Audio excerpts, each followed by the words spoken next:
السلام علیکم، معین اردو اکیڈمی میں خوش آمدید۔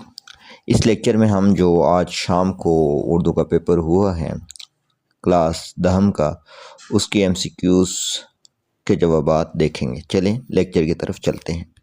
پہلا ایم سی کیوز ہے، تو ہے خلوت میں، تو ہے جلوت میں، کہیں پنہاں کہیں عیاں ہے تو۔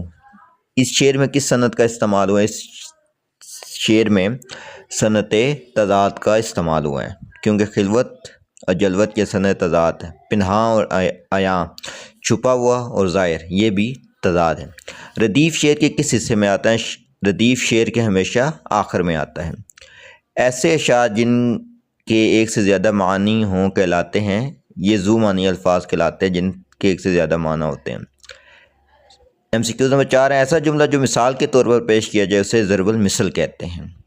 جس جملے میں کسی جذبے، خوف، حیرت، محبت، نفرت، خوشی یا غم کی کیفیت ظاہر ہو، اس جملے کو کیا کہتے ہیں؟ اس جملے کو ندائیہ یا فجائیہ کہتے ہیں۔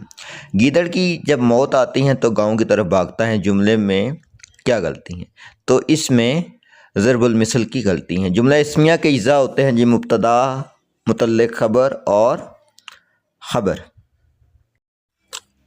8واں ایم سی کیوز ہے، جمع الجمع کی مثال ہے القابات۔ لقب جمع ہے، واحد ہیں، القاب اس کی جمع ہے، القابات جمع الجمع ہے۔ مترادف الفاظ وہ ہوتے ہیں جو آپس میں ہم معنی ہوں۔ یہ دل دل ناداں ہی سہی خوددار بہت ہے، اس میں صنعت تکرار ہے۔ صبح صبح پھول کی پتیوں پر موتی چمک رہے تھے، یہ جملہ کس کی مثال ہے؟ یہ جملہ مجاز مرسل کی مثال ہے۔ استجابیہ کی علامت کی نشاندہی کریں گے، جو ایم سی کیوز نمبر جیم ہے، یہ استجابیہ ہے۔ ایسی نظم جس کے ہر بند میں 5 مصرے ہیں اسے محمس کہتے ہیں، محمس 5 کو کہتے ہیں۔ ایسے الفاظ جو لکھنے میں ایک جیسے ہوں لیکن معانی مختلف ہوں کہلاتے ہیں متشابہ الفاظ۔ جس نظم میں نبی کریم صلی اللہ علیہ وسلم کی تعریف ہو اسے کہتے ہیں نعت رسول مقبول۔